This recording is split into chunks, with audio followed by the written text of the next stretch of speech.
being here, and on behalf of CSPS, I'm welcoming you.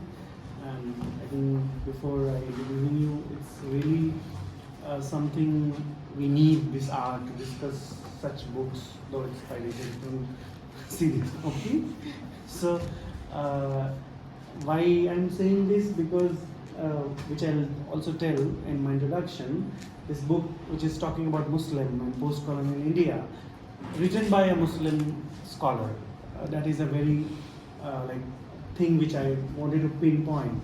So before that, I'll introduce Nadira Khatun, is an assistant professor at School of Communication, XIM University, Bhubaneswar, Odisha. She was visiting assistant professor at Master University, Hamilton from January 2021 to 2022. Her research and teaching interests are film studies, cultural studies, post-colonial theory, popular culture, Muslim identity, Indian cinema, media representation, and new media. She has contributed to academic journal and edited volume on Bollywood and Muslim identity. Her book titled Postcolonial Bollywood and Muslim Identity Production, Representation and Reception is recently released with Oxford University Press, UK. So the most important thing which I said about the book is I think first insider voice on Indian cinema, if I'm not wrong. We have few such as Ira Bhaskar or Roshni Sen Gupta, and Reading Muslim on Celluloid, or Islamic Hate Culture, for that matter, Mukul Keshwan's book. I was always hunting because if you read the book which is written by outsider, and I don't know whether it's offensive or not to use this word outside insider, you will see a clear difference from the in perspective when you read her book. I read almost more than half of the book for this moderation preparation, and the book started with a very good introduction, that what make her chose this topic, like why. Because as I said to Shalini when I came, she was all alone. I said it's not like secularism that where people will flood. There will be very few people to sit and listen on cinema. It's not that hot yet, this topic. So the way the things which intrigue her to choose cinema or to study cinema, now I'm studying cinema, Shalini is studying cinema, is a bit a different time. But when she chose, it was a very different time, and I would like request you to tell that why you, like what is the reason why you in her conversations and say. Apart from that, this book is we were also talking a few minutes back. Usually when it comes to representation in post-colonial world, or because the time we always count Indian cinema, if we see as a political analysis, we count from 1947 or so. In all those times, people, when you ask anyone, now every other person is being opinionated on cinema. Earlier this was not the case. When they are giving the opinion, they are talking something which is very which was problem there in 1970 or before 2014, or like there was a news headline on Muslim representation that the representation of Muslim is like spitting to shitting. So when people were talking about the cloth, color, bad representation, good representation of minority, or for that matter tribals or Dalit, so people have their opinion. They keep saying that this is wrong, they show Muslim like that. Now it's completely changed. Now it has gone to on the verge basically, where Muslims are completely been shown that they are not part of this country or society, that they have to prove. So if you read the book, she uses very interesting images in the book. So this is the Akbar, portrayed a Mughal ruler in India, and this is Alauddin Khilji Ranveer Singh in Padmavat. I think on that she'll speak more. So this shift from spitting to shitting is very beautifully she categorized in 4 or 5 chapters, And one very interesting thing for those who are from cinema studies, I always believe whenever someone say, are you going for field work? So I said, why should I go for field work? I'm watching film and sitting in library. All my fellow librarians said, yaar, you are studying and watching films. But methodologically, for a scholar who wanted to pursue cinema, this is a really golden book. That what is the use of personal interviews? That I never imagined that the personal interviews which will become this much powerful and create this much powerful narrative, more than the critique, the filmmaker, or more than any cinema scholar. So I think from that perspective also your book is amazing, and I'm really like I'm like in third year of my PhD. I feel like changing many things. So it's also danger if you are in the mid of your PhD in cinema. The way she made the book. So I think the most beautiful part, and this book is like from 1947 or 1950 till 2000. So it covers very good range of shift in cinema, especially when we see cinema from before 2014 and now. It's a very different, and now people are writing, every historians are writing, political analysts are writing. But what is the need of an academic insight is this book will give you that answer. And though it sounds very tough, that postcolonial and all these words, this is very heavy words, but this book is very easy, very lyrical, so I would suggest you to read also. Now I request Nadira to please give your presentation. You have time 30 to 40 minutes. Thank you. Thanks a lot, Nehal, for such kind words. I never thought of that. That very good words will come out for this book. Yeah, but one interesting thing while listening to you, I just you started saying that there are scholars who wrote about Muslims and Muslim representation, and they are not actually they are not giving any insider's view. Actually, it never occurred to me. I never thought, and it never came in that particular sense. When you were telling at that time, I'm realizing, yeah, I have not actually referred any Muslim scholar who is particularly writing on Bollywood cinema and particularly writing on Muslim representation. Yeah, it is fascinating to know that. It's your book. Okay, what I will do, I will read out certain sections. I intentionally have not kept presentation because presentation I find it's quite boring at a point of time. Yeah. So rather, okay.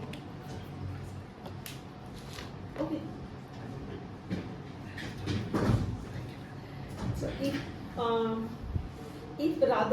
I read out certain sections, that would be much more interesting. So at that time, before starting, as Nehal has pointed out, the moment and when I thought of writing this book and thought of choosing this book, this is actually my PhD work, an extension of my PhD work.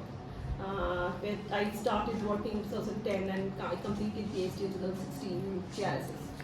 So when I chose this topic, actually before that I did my integrated PhD, as I have done my integrated PhD. I did my MPhil on social media. At that time, social media was just coming in 2008. So even there I worked on public sphere and how social media is creating a raising voice.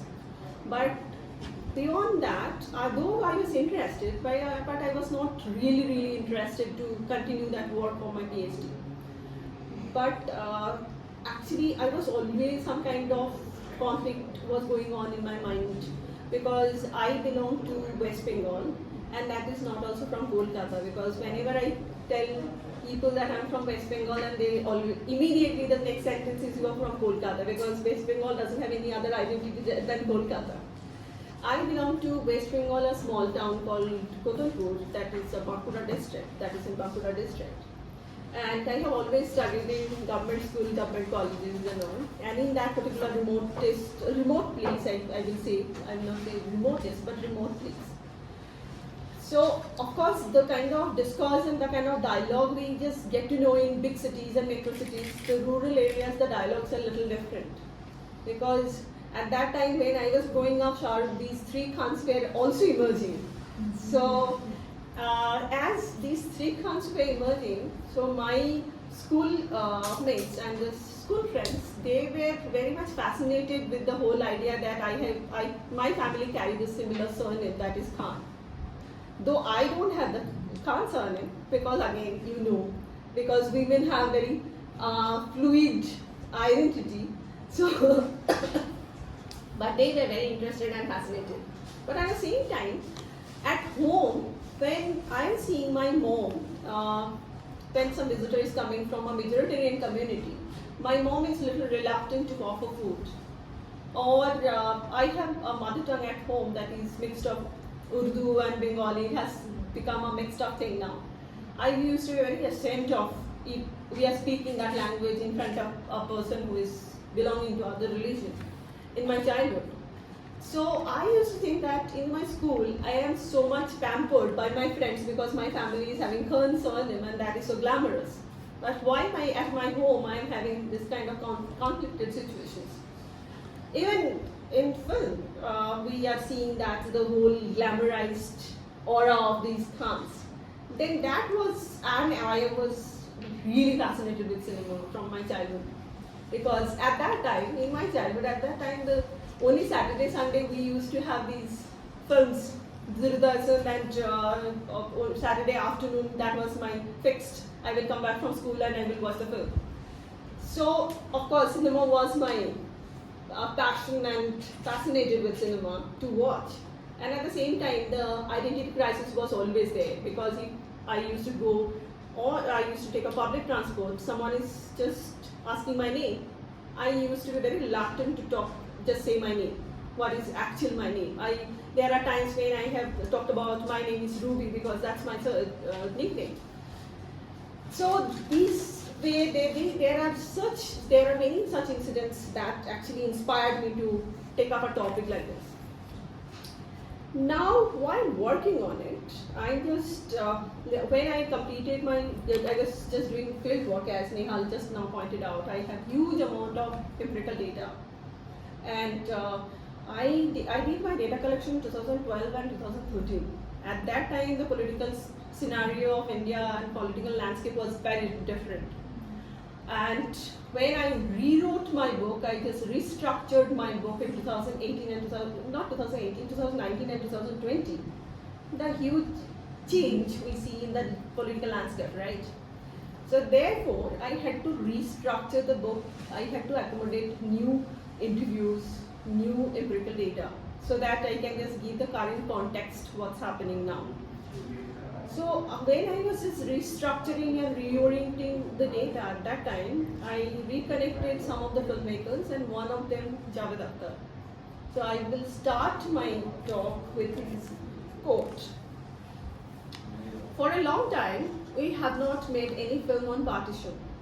On that mayhem, with huge, humongous, grand part of Indian history, perhaps Indian cinema did not have the language. We don't have the syntax to deal with that. So we just pretended that it has never happened, and there was a total silence in Hindi cinema. At the same time, this chapter of Indian history. So, and that's how I connected that. If we actually, interestingly, when we are talking about partition, we have not given much importance. That means we have not given much importance to communal politics of India. There are a lot of communal politics and there are a lot of riots connected to communal politics. Those that existed in India, those were never covered or those never got a place on screen. So that's why I write. I was interviewing Javed Akhtar, a successful, renowned lyricist, poet, and screenwriter of Bollywood, also an Indian political activist. He is also an Indian political activist, for the empirical data of this book, and he pointed out he replied to my question concerning that the reiteration of stereotypical Muslim representation in post-colonial Bollywood Hindi cinema or contemporary Bollywood cinema. He is right in pointing out how Bombay cinema or Bollywood cinema has conveniently overlooked the most complex and controversial issues of independent India, and the partition is one of them. India witnessed a number of communal events in post-independence India, such as multiple riots throughout the country at the time. There were some major communal riots which took place and had an impact across the country. Then I have mentioned there are quite a few which happened in the book, but I'm not going into details of that. Now, when we talk about communal politics and communal violence were never represented. On the other hand, while on the other hand we have witnessed a spate of communal violence, on the other hand in India, along with other nations, saw the emergence of terrorism committed in the name of Islam in the last 3 decades. Most interestingly, the above mentioned, that means the communal violence, incidents of communal violence, never acquired an important space in the Bollywood cinema as mentioned by Javed Akhtar. But Indian terrorism became an overexplored genre in Bollywood cinema. So, thus, Bollywood has represented Muslims through a selective ideological lens, often overlooked, situating them in landmark Indian socio-political historical events. So, connecting to that, I have primary theorization for this book. I have adopted Edward Said and how he has looked at the otherization and us versus them, the whole argument and the dichotomy. Then if I look at the structure of the book, I have divided this book into 5 different analysis chapters. The first one, I have talked about the post-partition era and the involvement of Muslims in filmmaking in the post-partition era and afterwards. And in the second chapter, I have talked about Muslim historical genre and Muslims in historical genre. If you look at, interestingly, Muslim historical genre was the genre where initially after independence in 50s and 60s, where Muslims were good, they were rulers, they are like benevolent rulers and they are nice. But at the same time, Muslims in historical genre, in the current, after 2000, all Padmavat and these Khilji, Aurangzeb, and these characters started coming into existence. So that's the chapter talks about. Then the third chapter, Muslim social genre, the exotic exclusive to ordinary inclusive.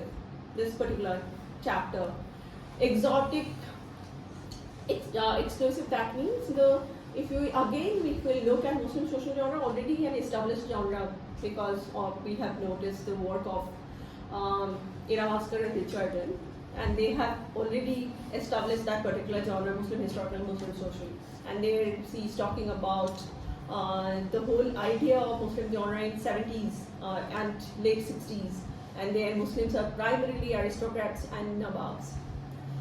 But Muslim, even if you look at their ordinary inclusive, that genre's primary is Kia and the recent films, the contemporary films, but they have the social connotations.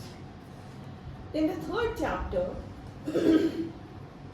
Muslim political, that's not any established genre beforehand. I have not come across anything as such. Muslim political genre. So that I coined as Muslim political, and also I have come across in some magazine, I can't remember at this moment, there was lucidly this particular term was used in that particular magazine for a essay. And this particular chapter talks about the anti-Pakistan jingoism to Islamophobia. Of course, we know about that. And then modern Muslim genre, and that's primarily talks about from elegant to secular Muslims. So as first topic and first chapter, we are talking about the role of Muslims in filmmaking. The first chapter I have primarily here I am going to talk about not entire chapter, but again the politicization of that particular era and how actually that particular era influenced filmmaking. So I will read out certain sections from there, and I will quote also one filmmaker, Sam Benegal.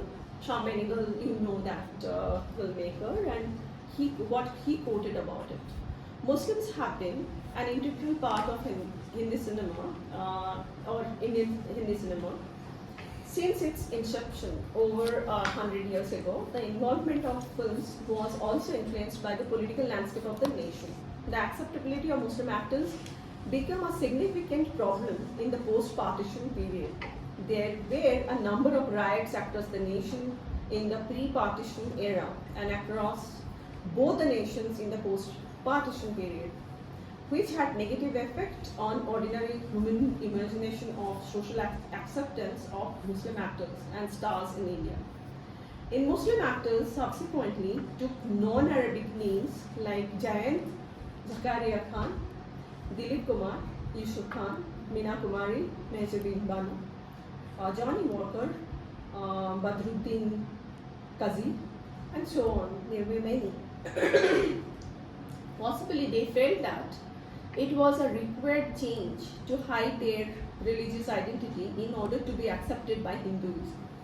Celebrated director Sam Benegal had the following to say: when you had the whole business of partition particularly, it was a problem for those who wanted to be popular in film. That's why they changed their name from Muslim to Hindu name, because the majority of the audience was Hindu at that time. So, but most interestingly, though they had to change the name for the acceptability, but at that time the film themes were very secular. At this moment, the three biggest stars, they are Khans, but the narratives has changed, right? Narratives are actually coexisting as it's going along with the state ideology, and it's following the status quo. So that is actually very fascinating to look at. You are forced to change your name, but you had, that means how much influence state does in terms of filmmaking.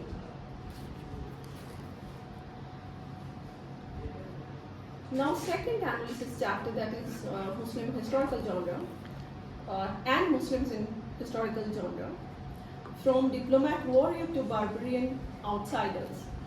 So automatically, so you have the diplomat warrior, the king like Akbar was huge popular in Muslim historical genre. The last one was Jodha Akbar, but after that we are seeing only barbarian outsider. In this chapter, I shall critically investigate the representation of Muslims in historical cinematic text in two categories: Muslim historical films from 1950s to 2000, and then Muslims in historical films from 2011 to 2019. In this section, I shall critically look at sharp distinction between representing Muslims in historical genre and Muslim historical genre in this chapter. Most of the Muslim historical films in post-independence period, so-called Nehruvian era in 1950s and 60s, were based on secular Mughal rulers and focused on exoticism of those rulers. The films in these genre and participants of my empirical study hint that Muslims were positively stereotyped at this moment. Yes, at that moment also, Muslims, if we look at, they are actually stereotyped. Though they are positively stereotyped, but they are ultimately stereotyped, right? They are always exotic. On the other hand, contemporary historical films are inspired by iconic Muslim historical figures, myths, and events to create an enemy image of outsiders who have been marked with specific political signs. Here I argue that by adopting an anti-Islamic stance, contemporary historical films in Bollywood have become a powerful weapon for fostering nationalism. The films like Panipat, Keshari, Tanhaji are suitably aligned with the saffronized version of historical narratives. These films adopt a right-wing political stance to construct evil images of Muslim foreigners and give currency to the idea of Hindu nationalism. Most interestingly, if you look at the whole insiders and outsider business of these films, and at this moment, Muslims are represented, and these rulers, either it is connected to Mughal, so they are actually represented in the contemporary cinema as outsider. And when they are, and in what time and uh, the intensity or the politics of the country at this moment, what's going on, CAA, CAB and all. And at that time, very conveniently, you are also putting across the whole idea of outsider image.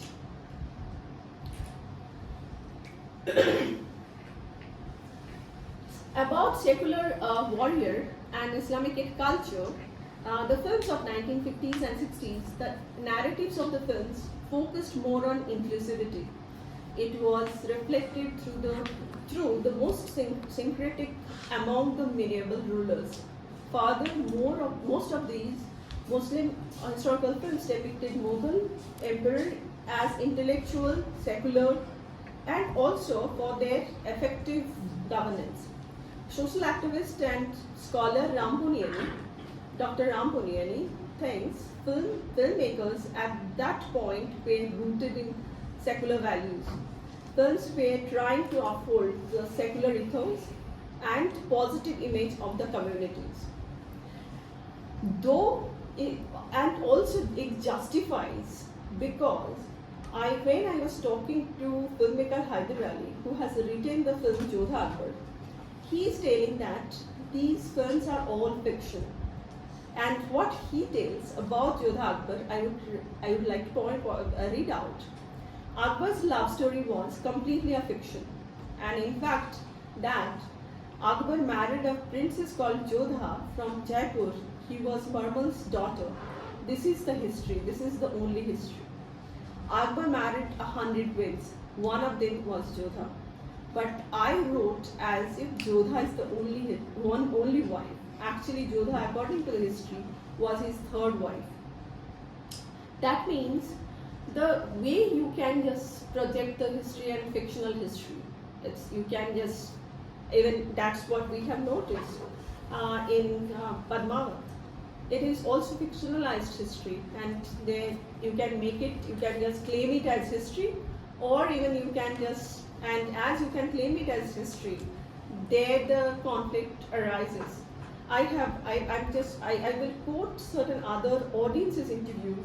There actually you will get to know, or if I have not quoted here, at least in the book it is there, they are actually thinking that these are history, and they are pointing out that at least through these films we got certain historical account. So it was good for us to know about in India's past.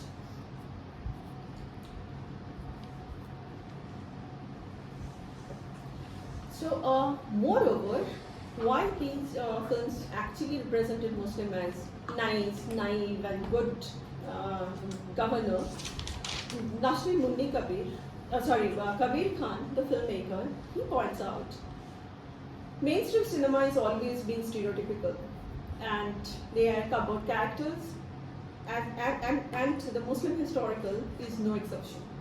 In the post-independence era, there was a conscious effort by the filmmakers.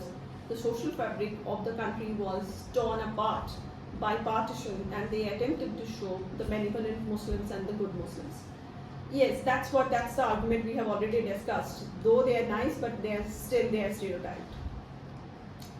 Now the contemporary era of Muslim rulers and Muslims in historical films, we need to talk a bit because that's the most appropriate at this moment. So though with regards to the Muslim historical genre in the last decades, historical films of the Bombay cinema have made one of the most important platforms in projecting certain ideological dialogues such as communalism, nationalism, secularism. Bollywood has made a concerted effort to reframe historical genre to include the reinterpretation of the glorious Hindu nationalist history.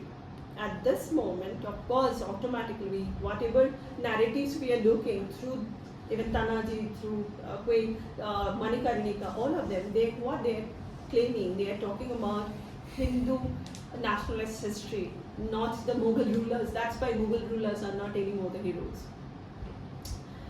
It is also worth mentioning that the NDA government has also introduced in Parliament the Citizenship Amendment Bill and Citizenship Amendment Act.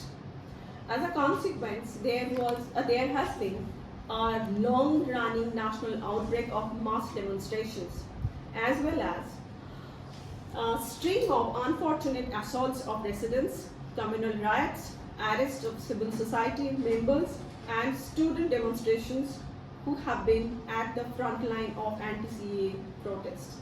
While the debate of insider and outsider continues to be at its peak in Indian political sphere, wherein the discourse and number of Bollywood historical cinema construct Muslim identity as outsider. The most well-known of such films, I have just named a few: Bajirao Mastani 2015, Padmavat 2018, Manikarnika the Queen of Jhansi 2019, Panipat 2019, KSP 2020, Tanhaji 2020 again. So these films construct an imaginary notion of the past in the light of contemporary socio-political situation, because these films are characterized by their exoticization of others, who are the invader or who are the invading barbarian, the enemy of the nation. So from 2017 to 2020, there were a few films which could be classified under historical genre. The last decade, Muslims have started reappearing in the historical films as barbaric outsider. I argue that the sudden disappearance and reappearance of Muslims in historical genre are a reflection of public perception regarding Indian Muslims today using historical tropes. Therefore, I consider historical genre to be a well-established phenomenon that fuels the current political landscape of India itself. As history making is always a retrospective fact generation process, it is more often than not biased.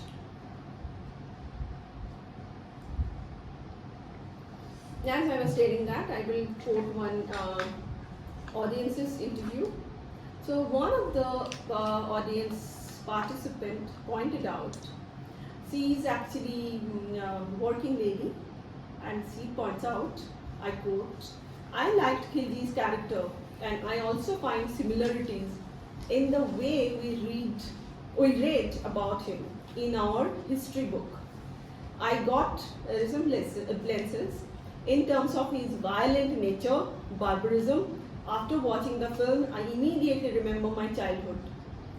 So the kind of scar and the kind of reception from the audience side, it says a lot that how much these films are influencing audience's mind. Then I will talk about certain even recent connotations and recent terms which are adopted in the historical context. For example, surgical strike.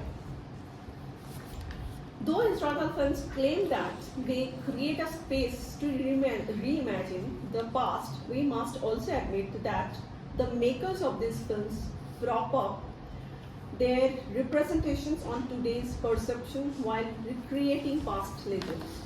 They are creating a space within a space. In the broader spectrum of historical film genre, these films utilize the contemporary socio-political issues to gain acceptance in the current political climate. Here, Michael Foucault's concept of heterotopia can be utilized as critical lens to argue how film Tanaji is providing heterotopia by valorizing the glorious Maratha history and demonizing medieval Muslim rulers. Therefore, these films are more about our contemporary times rather than about the past. That these films coincide heavily with current political narratives can be shown through the example of the film Tanaji. Ajay Devgan, who portrays the role of protagonist of the film, started promoting the film by uploading the trailer of the film on Twitter writing 4th February 1670, the surgical strike that shook the Mughal Empire.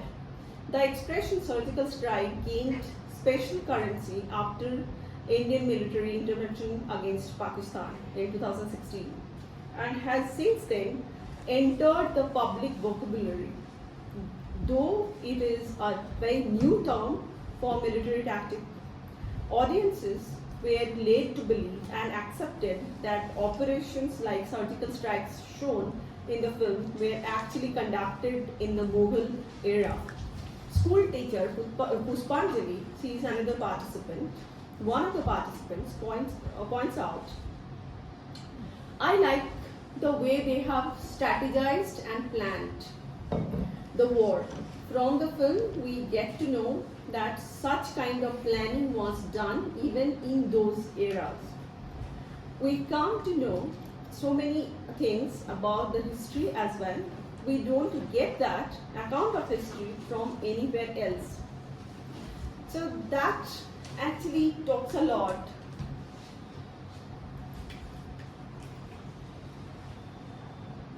On the other hand, actually if we look at the actual character of Khilji, he was actually iconoclast, and the kind of sense he had for art and the kind of governance he had, those were never pointed out. So again, the kind of image of Khilji you are putting across or you are painting, and people are accepting in that same way the way you are painting it. So that is actually giving a kind of, you are creating an alternative historical discourse. Then the next section, that actually this particular section is inspired by my article, what I published in 2018 on Love Jihad and Bollywood. So this particular section talks about that, gendering the politics of Hindu nationalism through historical film. If we talk about, I think we are getting late. I'm just speaking a lot. So Yeah, we will. 5 minutes. 5 minutes, right? So I will just narrow down. Here in this section, primarily I have talked about the whole argument of Love Jihad, and I have connected that how contemporary politics has utilized that, the whole idea of Love Jihad. And that is also getting reflected on cinema. And here I would like to quote two films. One is Padmavat and second one is Manikarnika, the Queen of Jhansi, where women are the lead protagonists. According to Karnishenna, Rajput caste community, the film Padmavat contains an intimate and that is of course objectionable scene in which the Muslim king Alauddin Khilji fantasizes about being intimate with the Hindu queen Padmavati. So that's why the whole outrage was there. The Karnisena vandalized the entire film set, and we know all of it. And later on, another film that is Rajasthan-based, Manikarnika I'm talking about, Rajasthan-based Brahmin organization Sarv Brahmin Mahasabha objected the film Manikarnika, claiming that it contained a love scene between Rani Lakshmibai and the British East India Company officer. So that is also the whole idea of Love Jihad also talks about that when your women are going outside your community. Then even that's how I connected to the contemporary issue when I have quoted certain politicians, for example Babul Supriyo, when he is talking about glorifying and glamorizing and sharing them and talking about Beti Paraya Dhan Hoti Hai, is bar Bida Kar Denge, and all of it in terms of connecting to this whole gendering, the politics. Then Muslim social, here I don't have much, I couldn't find out much to politicize, and because I don't know, somehow I was really fascinated when I was writing the book. It was in my mind that I will connect each and every aspect of film and film representation with the politics, contemporary politics, because I wanted to document something where even after 50 years people will get to know that how politics has influenced cinema. So in third chapter, Muslim social, I did not find as such something which is really politicized thing. So therefore, this is a whole lot of ordinary Muslims to Nawabs and aristocrats. Then that's why I'm directly going to the next chapter, because I don't have time. I have probably 2 minutes. So that is Muslim political genre. Muslim political genre, actually I have divided into multiple segments. The first one, that is communalism and nationalism. I have given the whole idea of communalism and nationalism and how that has influenced filmmaking. And then there I want to quote, this one I had to quote, filmmaker Mahesh Bhatt. He talks about his experience of filmmaking of the film is Jakham. I don't know how many of you have watched that film. Jakham is a film where you are talking about riots and communal violence. And he has pointed out, I had to fight with the government of India. At the time, the Indian government was in power. They were doing everything to create trouble for my film, which finally got the maximum award too. They made me digitally correct those saffron bands, which the goons were wearing. There was a sequence where the hospital was stormed by the goons, and they said that we will not give you the film certificate. So therefore he had to alter. There automatically tells that government and the state had much more power to dictate art and craft and also free speech. Next section of this chapter talks about ideal image of family and Hinduized nation. Why I talk about that? Because at that moment we are seeing that all the films of Hum Aapke Hai Kaun, all KKK films are coming out. And what these KKK films are telling, they are telling that we are the ideal family, and who are representing those ideal families? Of course, ideal family, when you are showing that you are one kind of culture of the nation, then automatically then you are just leaving behind many other cultures, and you are telling that this culture is the standard culture and this is the Indian culture. That means automatically the other cultures are becoming the other. So that was the main discussion and main argument of this film. I will quote one more journalist here. After Babri, a lot of films were released, such as Hum Aapke Hai Kaun, Hum Saath Saath Hai, to highlight the Indian Hindu joint family culture. In those films, there were few Muslim side characters. The representation of those films made it clear that we don't have any problem if you are a Muslim, but you have to be subordinate to the majority. For example, you keep the head cap, wear beautiful dresses, sing nice songs, and stay like that.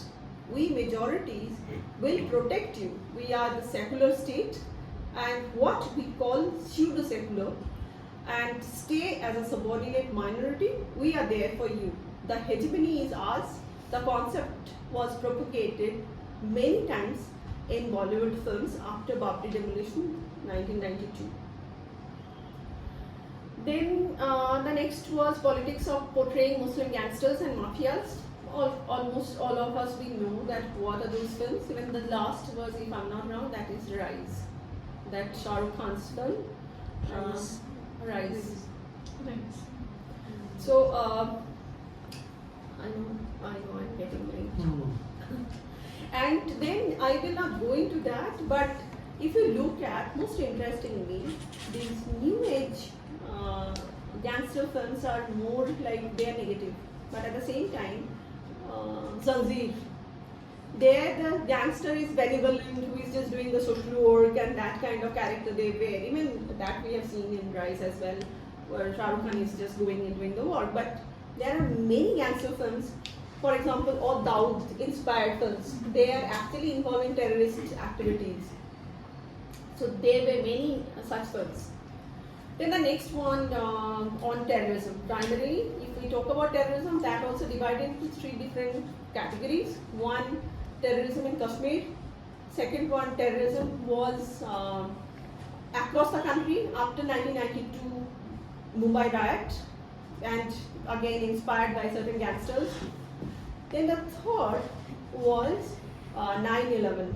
That actually gave a kind of age. After though the initial floodgate was the Roja, that film by Maniratna, that was Kashmiri in Kashmir. But after 9/11, actually the whole idea of terrorism glamorized, got glamour.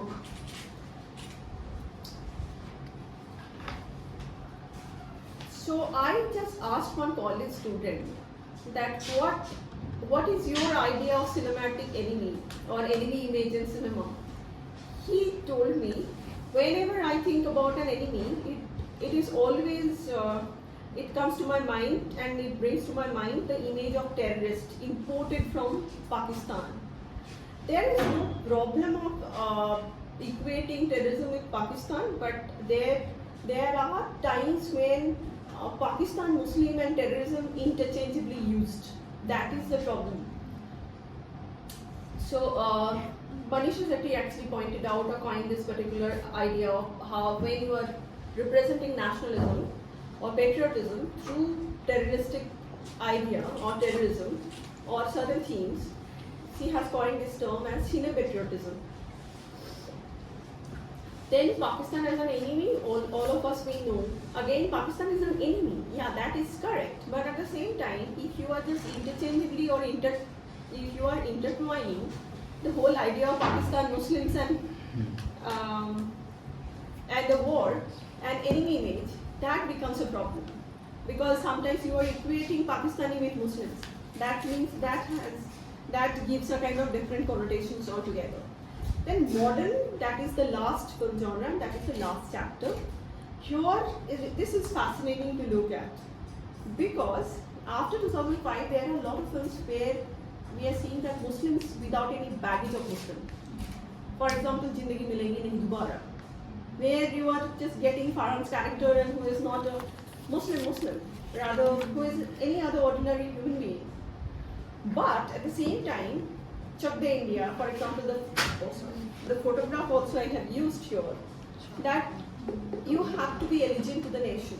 That kind of idea is there, that is tagged in this kind of film. Though he is not carrying any extra baggage of through certain symbols, but there are certain things through that he has to redeem himself and he has to prove himself that he is actually a patriotic person, he is allegiant to the nation.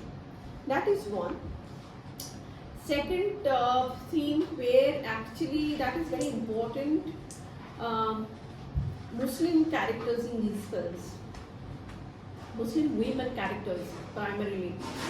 For example, films like if you talk about let's take Andaba Burkha or Secret Superstar or even Gully Boy, all of them, the Muslim women, the plight of Muslim women are shown in such a way that they are the most oppressive race in the entire world and Muslim men are there to just torture them.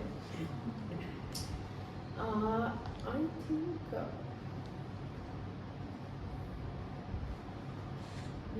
I will just point out, or just read out one paragraph and I will just end.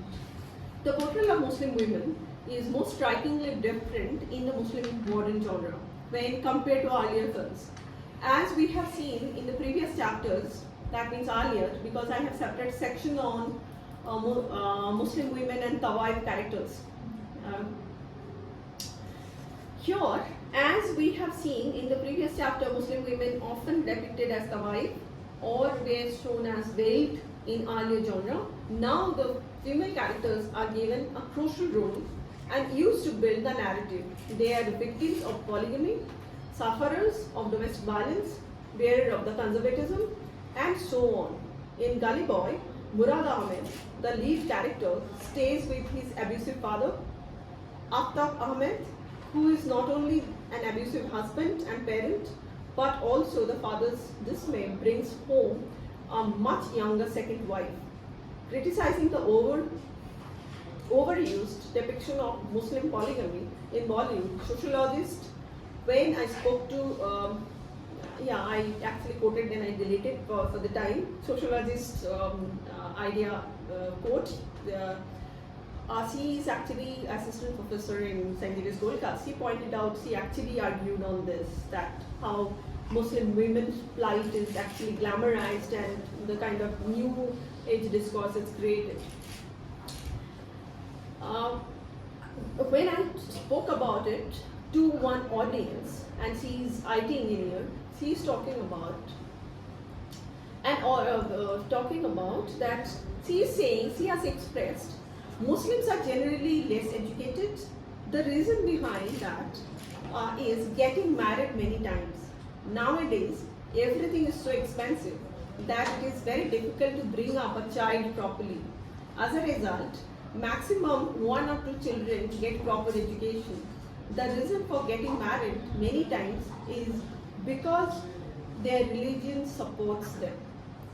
So automatically you just get to know that it's not only the film is propagating, other people also believe, and it is actually catering to the audience, whatever they have certain assumptions and preconceived notions. And what these women are doing when this kind of representations are happening, they are oppressed. The female protagonists in these films try to challenge traditionalism, which is equated to conservatism, and are shown preferring to adopt modernity, which is expressed as progressive significantly, and that is also modernity. Whenever we talk about modernity, we talk about the westernization and western modernity, right? Significantly, women in these films existed only within the boundary between traditionalism and modernity, a binary that has existed from the colonial period. By confining them within the narrow bounds demarcated by traditional and modern, I argue these films choose to ignore larger issues of inequality and exclusion faced by Muslim women in society. I think that's what I should keep, because I have already exceeded my time a lot. Thank you. Please, if you have any question, you can ask. So it's open for questions now. So directly.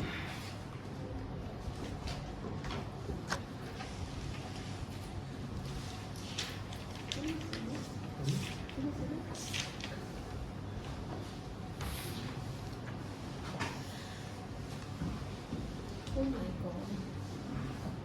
Can I get a copy? Yeah. Yeah.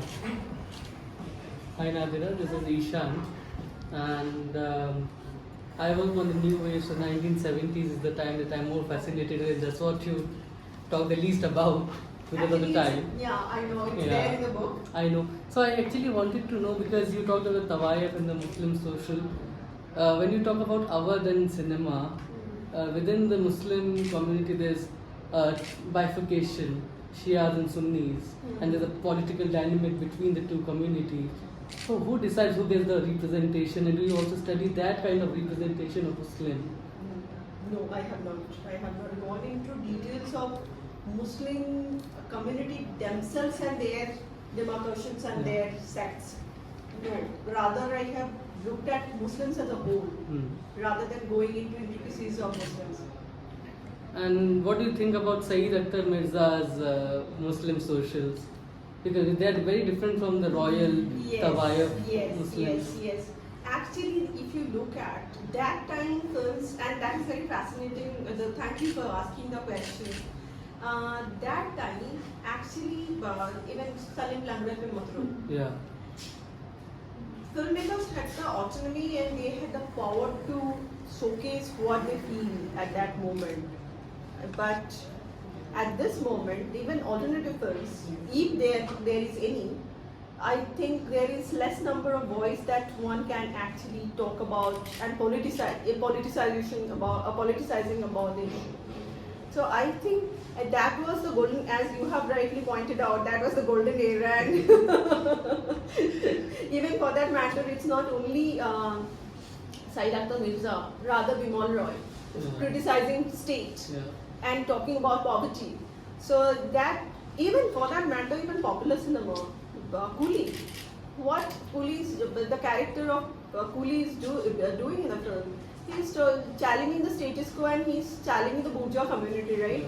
On the other hand, the other film, Zanjeer, when he is challenging the state and in the jail, Amitabh Bachchan's character, the Kala Patthar. no, that was Zanjeer or when Asrani was the jailer. Surely. Sholay, right? Sholay, He yeah. was in the jail. Yes. Yeah. So in the initial scenes, so even he is just challenging the state power that whatever you want to do, you just do it. I don't care. I don't think you can do that. So you had that time. You had the autonomy. Though there is emergency, there is carve of freedom of space at that, but cinema was much more free at that moment, I find. So within the Muslim community, there are Pasmanda Muslims who do not get any representation at all in cinema. Have you found any film that have shown Pasmanda Muslims, which are considered Dalits among the Muslims? No. Because all are Khans and all are high there is caste. no representation. Yeah. No, I think the answer lies to your question is like you have looked at a holistic approach. Yeah, that's a very minute lens looking at Pasmanda. Because right. that would have been very specifically if I would have taken a particular era, just one era, probably 70s to 80s or that particular golden era, then those minute lenses I could have gone. But here the landscape is really huge, and primarily here my argument in the entire book is primarily not Muslims themselves, rather how Muslim identity is politicized in the bigger, larger picture of it. Yeah. And methodologically also it's not possible, na? That when we are looking at one identity, I think covering Muslim, and politically also that if we are talking about one community, it's still trouble of existence. So rather we don't have time, like it's for her as a Muslim, it's a question of existence. So rather than talking about another level of minority, Other level of marginalization is challenging to. So It's going into a different terrain actually. It's going so that will be another study. That should be understood, exactly. Any more questions? So when we're talking about Please introduce yourself. Oh, I'm sorry. I'm Nava Fatima. I'm pursuing my PhD from MCRC Jamia. So when we're talking about this Muslim historical genre, and you mentioned how Jodha Akbar or films of those times also were fictionalized. Those are fictionalized history. And the same is happening today when we see a film like Manikarnika, although the lens is very different.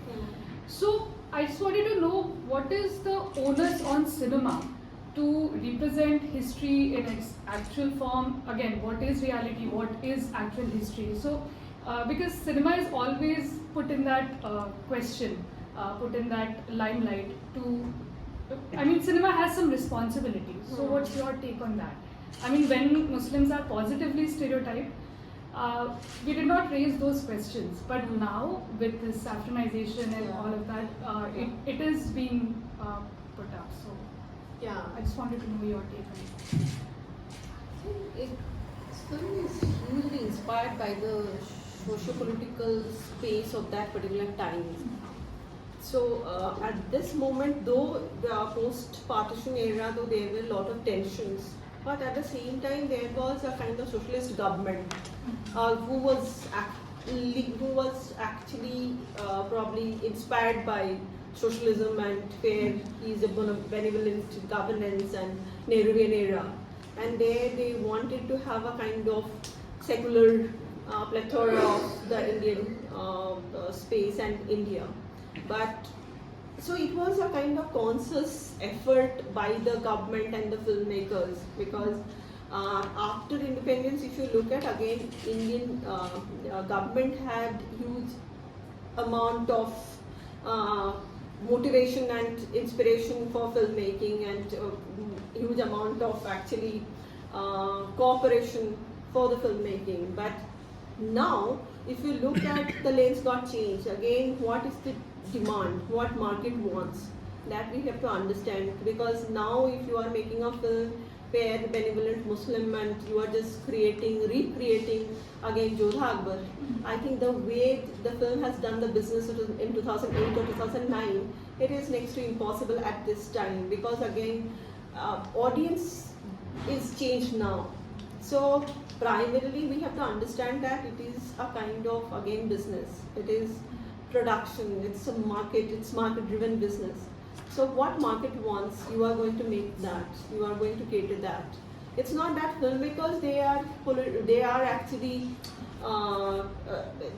polarized, or they are really right-wing minded. It's not that. Rather, they are just catering and they are just serving the demand. That's it. So cinema in itself, you say, has very little autonomy in that sense. It's the Yeah, it is, as it is market driven automatically. Yeah, because again, if you look at today's news channels also, why news channels are doing these, whatever the drama going on, it's all about the demand and supply. Whenever you are just making something in a capitalist market, you have to look at your sustainability, and to look at your sustainability, you are going to create certain things that probably it's not actual and that's not good for the society at the same time, but you are doing it because market wants that. So yeah. And at the same time, when I was talking to one filmmaker, even in the book that interview is there, I don't remember now which filmmaker has mentioned that if you are just putting across certain controversial thing, controversial at this stage, probably at this stage that is controversial. It is not controversial probably 10 years back. So if you are putting across certain things very sensitive, you, of course, you don't want your film to be banned by certain states, right? So it will take only hardly 50 people to just come in a film theater and just vandalize this entire theater. And ultimately, if one theater hall is vandalized, then 10 other theaters will, or the owner of the theater halls, they will tell that no, we don't want to release that film. So who will want that? Even for that matter, Shiladitya Singh, that particular journalist, he only pointed out, it's not that Shiv Sena at that time, earlier Shiv Sena, the way Shiv Sena was, so now they are changed. They have never dictated that filmmakers that you have to make films like that, right? Rather, it was a kind of, from the market, it was the demand. That's why they have started making after 90s the films like that.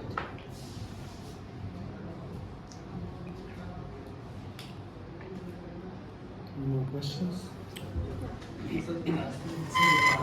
So I have done my PhD from JNU. Currently, I am working in Adobe video application tools and content authentication initiatives. So my question is very much in modern scenarios because you have already done your MPhil in social media. So how video clips and all from movies, they are taken and circulated on social media. So with the emergence of AI and AI tools and using machine learning, anyone can change any video and any clip intent as per his choice. So how you are, what is your take? How this is going to further stereotyping the community and all? Yeah, actually, I completed one paper on this, boycott Bollywood, and that particular work in the paper, I have done data mining. So I have extracted 50,000 data, Twitter data, and the data says, again on Muslim stars, boycott Bollywood. Actually, if you look at the whole culture boycott Bollywood, it was predominantly targeted to Muslim stars.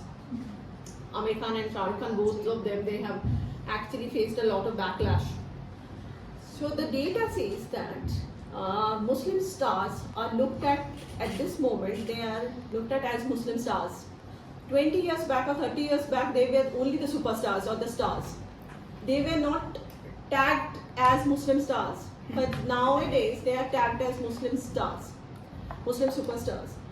So they are much more vulnerable in the contemporary scenario than ever before, because anyone from anywhere in the world, they can just write, they can just tweet, they can just morph, they can just go for deepfake, and your image is getting just again it is at a stake.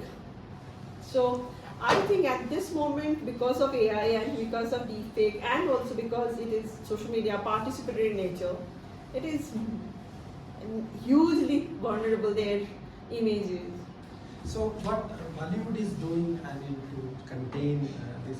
So for example, from tech background, I can say that Adobe has started an initiative. It's called Content Authentication Initiative.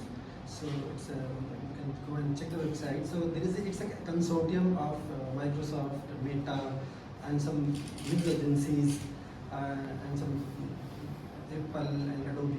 So they are actually trying to localize certain piece, digital piece, whatever image or video you are. So you can just include that token in your metadata.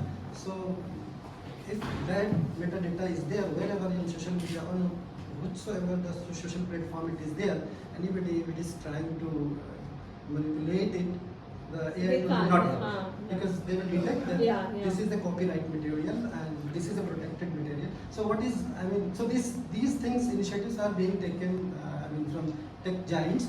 But what initiatives Bollywood and others they are taking to protect their artists' artwork?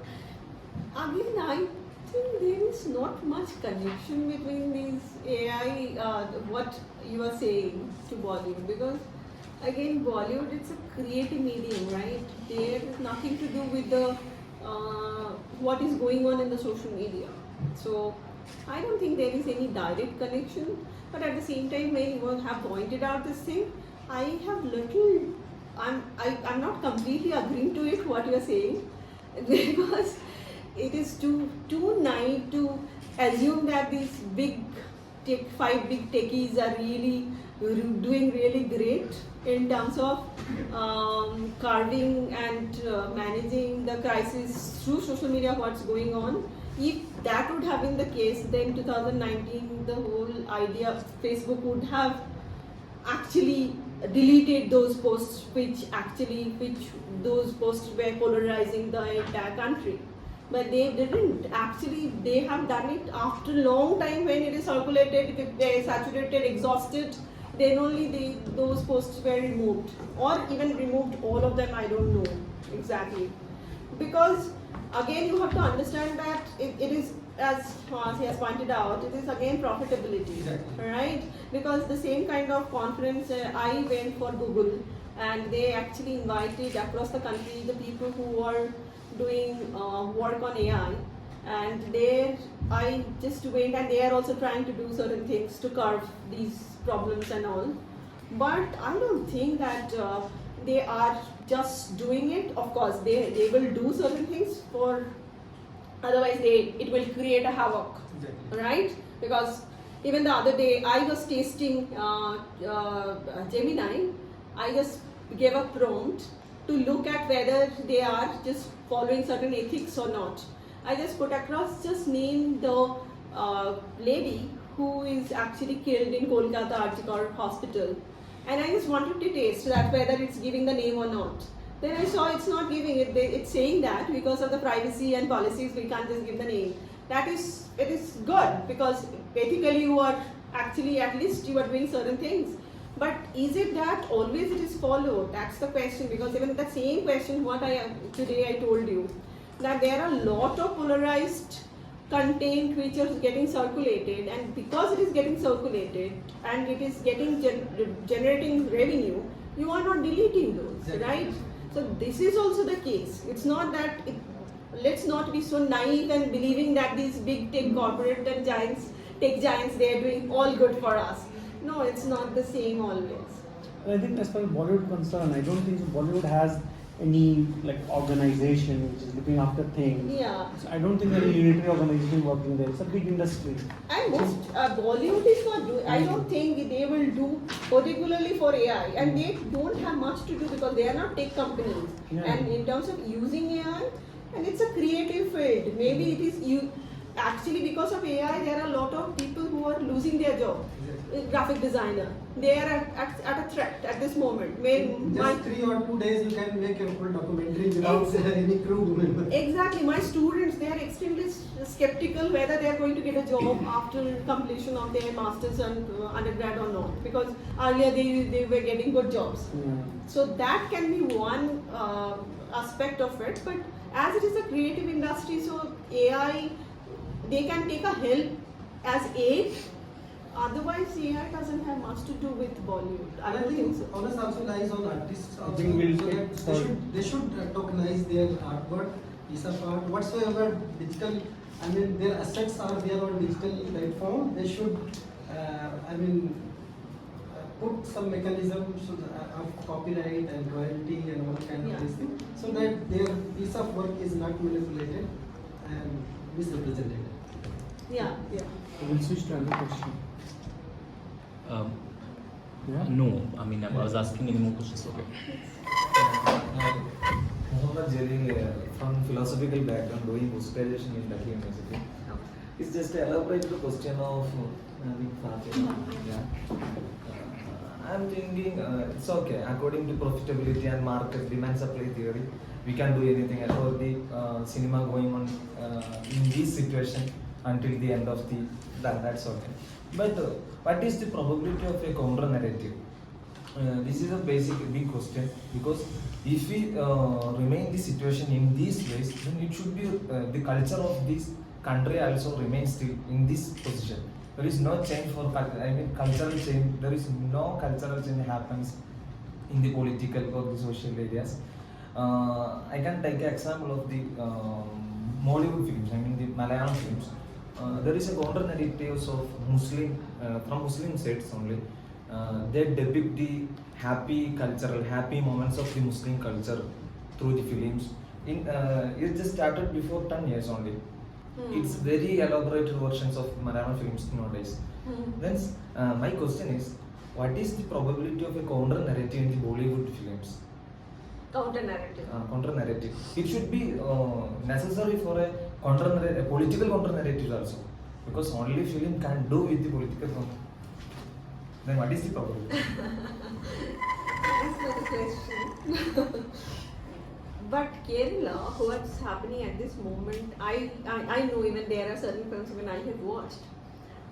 I think Kerala it's working because again, if you look at the government and the government ideology in Kerala, what you have again Marxist government for a long time. So that is one. Secondly, again, Kerala there is as such not typical majority minority that dynamics is there, though it is there, but not that prominent like other states. So as there is no as such equation of majority and minority, the powerful and less powerful, then automatically the acceptability also become everyone would be represented there. So equal representation, that's what it is expected. So therefore the acceptability of the films become much more easier in Kerala. But on the other hand, if you look at across the country, it is not the scenario, right? When the right wing vibe is going on and right wing hawa chal raha hai, then you can't expect that kind of counter narratives will one day come and then people will glorify that. Even when Salim Langde Pe Maturo, how many people watched that film? Did it work? When Bimal Roy is doing the film Do Biga Zameen, how many people went and watched? When Satyajit Ray made the film Pathet Pachali, it was super flop. Government funded the film. Any public funding was there? No. So we should not be in a fool's paradise that we should be doing it. It will not work because ultimately it's a private, self-financed industry, right? Automatically it will, if the film is not doing good business, it will not work. Satyajit Ray had to go after Pathet Pachali, he had to go for his second film, Aparajito, to the government again to get the grant. So, and these days, do you think government will give grant? Then what would be the end of this scenario? That is good question. I think new filmmakers are coming, like because of OTT. Even in case of Kerala, these all new filmmakers, Abu Ashik Group and all came, and they are sensitive enough, and also Insider Outsider works there, and they made film in a small budget, because the small budget films are possible there, unlike Bollywood. So they are creating that counter. So I think right now after this OTT also many independent films are coming up, especially in Habitat there was a film screening. I think out of 20 films, 10 or 12 were made by young Muslim boys, mostly are from Jamia MCFC. So a guy was telling me, if I mean, he made a film called Post, this could be called as a new wave of Muslim cinema. So these are the things are coming up. So I think OTT and this, especially all these Independent filmmakers. digital platforms. For example, that Anamika Haskar film. That I don't think so that film would be ever possible. That घोड़े को जलेबी खिलाने ले जा रही है. So such spaces are creating. I think all thanks to OTT. We were very cynical about OTT, but still it's giving space to those actors also, to those directors also. I think counter narratives have always been there, and like especially today, it's there. But the problem is it's not mainstream. Right now even I can think of making film. I can think of making. It's film. not. It will only reach out to limited number of people. Probably after the way we are watching Pathan Pachali, that after 50 years it would be a huge popular film among us. Last question. It's not a question, it's a kind of observation. So myself, Mohammad Munazir Alam, I am a Jamia alumni, JKMCRC. I did mass communication from there, and I am a working journalist right now, working in Hindi news channel. And for creative satisfaction, I write films. 2 years back, there was a small portion of my writing of Dilli Dornai. And my next project is Marship, and the Mahesh Bhatt is creative producer of that film. That is on education corruption. I write all the dialogues, screenplay, and story. I was associated in that. मेरा observation ये है कि चूँकि मैं media में भी हूँ, एक 10-15 साल का एक्सपीरियंस है, चूँकि नैरेटिव के पर्सपेक्टिव से मैं बात कर रहा हूँ, प्रिंट और अभी खास करके जहाँ पे से वैसी जगह पर जहाँ से न्यूज़ ब्रॉडकास्ट होती हैं और सिनेमा को भी देख रहा हूँ, आपकी बातें भी सुनी. मुझे लगता है कि जहाँ तक नैरेटिव का सवाल है, there are 2 types of groups in Bollywood. कुछ तो है कि नैरेटिव को ध्यान में रख करके वो फिल्म रखते हैं, और कुछ हैं कि जिनको नैरेटिव से मतलब नहीं है, उनको बिजनेस से मतलब है, उनको वो स्क्रीन प्ले देखते हैं, मार्केट देखते हैं, ऑडियंस देखते हैं, व्यूअर्स देखते हैं. तो ये मेरा एक ऑब्जर्वेशन है. और जैसे आप बता रही थी कि जोधा अकबर के बारे में, उनके राइटर्स के बारे में, कि उन्होंने गलत नैरेटिव मतलब उनकी वाइफ को लेकर के, अकबर की वाइफ को लेकर के शायद वो फिक्शनलाइज किया. मेरा मानना है कि जो राइटर्स हैं वो बहुत ज़्यादा डीपली नहीं जाते हैं कि उनको पढ़ना है बहुत ज़्यादा, वो हिस्टोग्राफी वो करेंगे नहीं, ना उनके पास वक्त है, ना उतना वो इन डेप्थ नॉलेज है. सपोज दैट बस थोड़ा सा मैं एग्जांपल दे रहा हूँ, किसी को अगर फिल्म एम्पिरिकल डेटा पे बनानी होगी तो वो राइटर आपको नहीं मिलेगा आजकल, क्योंकि उनको पढ़ना पड़ेगा. कंटेंट एनालिसिस पे फिल्म बनानी पड़ेगी तो उनको जाकर के शायद एक PhD करनी पड़ेगी, तब वो जाकर के लिख पाएंगे. तो उनको जो मीडिया में जो खबरें छपी, कुछ इधर की कुछ उधर की, उनको देख करके वो फिल्में लिख लेते हैं, बना लेते हैं. लेकिन एक चीज़ तो तय है कि आज के दौर में चाहे वो पॉलिटिकल इन्फ्लुएंस हो या कुछ हो, उसको देखकर नैरेटिव्स तो तय हो रही हैं. तो ये मेरा एक ऑब्जर्वेशन छोटा सा था. Thank you for coming to Delhi, thank you for book. Congratulations. But इधर मैं एक चीज़ बात बोलना चाहती हूँ. For example, I have taken interview of this guy, Ashutosh Goenka, when he was doing the film Mohanjodaro uske pehle. So he told that he has a team whom he is sending for a kind of field visit and also data collection, so that they can come back, they can write about that part of history. So he has a kind of he has sent the team for archival study and kind of field visit and all. So nowadays filmmaking also has become such a big budget and big production houses like Ashutosh Goenka. At that moment he was. So I think it's not one person's job at this moment. Rather, he has a team, he has a research team who are doing this work, whom he is sending. I think if they want, they can do it. They can So, for example, Jodha Akbar, it was intentional. They wanted to make the love story very interesting, fascinating. The film was all about love story rather than history. So that's why they thought of making the film in that particular way. So that is another reason. The way filmmaker is choosing to make the film. It can be even fictionalized. It can be even research-based work, research-oriented work also. I read somewhere that I think Pan Singh Kamal was the first film where production house found money for research. Yes. So he took long years just to do the research, and which we can see in the film. It's very visible. Yeah. It's very hard to point out. Yeah. Okay, this is missing Yeah. somewhere. Okay, so thank you so much. I'll conclude.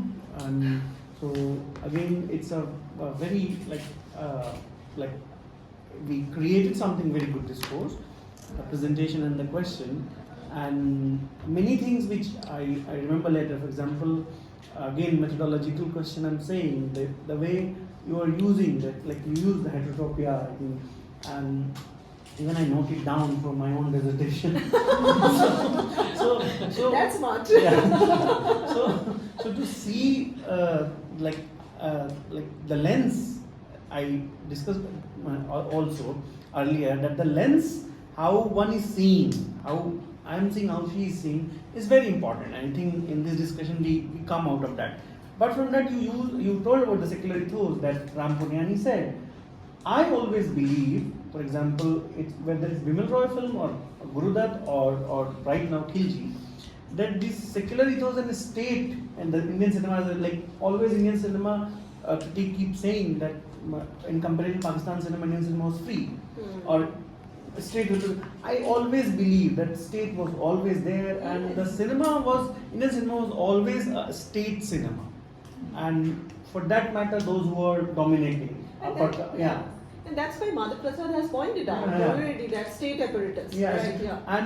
And I always question, like I think after 2014 we are questioning why we are being represented like that. Rosa we accepted, Rosa we celebrated, Bombay we accepted, we celebrated. So I think if we start from 1947, the problem is started from there on. It's for Muslim, women, transgender, everything was invisible. And now it's changing in a very different way. So we are on a point that, okay, why we are doing. So I think this shift, I'll say this shift only, that this shift started from, like, whenever I was watching Rosa or Bombay, I consumed film a lot. I never felt humiliated or haunted. But because that guy was coming from somewhere we don't know. That Muslim guy who is villain, who is negative, coming from somewhere we don't know. Or maybe from Pakistan or maybe from anywhere, we don't care. And we were enjoying the film and nobody was asking also. But now the narrative is going to shift in a way that that guy is within you. It's sitting somewhere, like his house is somewhere near you, or maybe it's you only. So I think this whole, the secular word which has been used, or a golden period or a glorious period of even in parallel cinema, I don't agree with that. I think this is the reality, but we are here right now. So I think on this note I'll end, and thank you so much for the question and the discussion. Thank you for coming over and taking out time and coming over, and interesting questions. Thanks a lot. Thank you so much, ma'am, for the Please discussion. call me by my name. Otherwise it looks like... Okay, thank you so much, Nadira, and please come again. Sure. Yeah. Thanks for Okay, accommodating. thank you so much. Thank you all of you for, and of course, I mean, your book was very interesting, and it wasn't the question of accommodation. I mean, we are very thankful that you discussed your book here. But all of you are welcome again. We organize events not very regularly, but whenever we could, you will get the notification. Please do come. Thank you. You're sure it is there?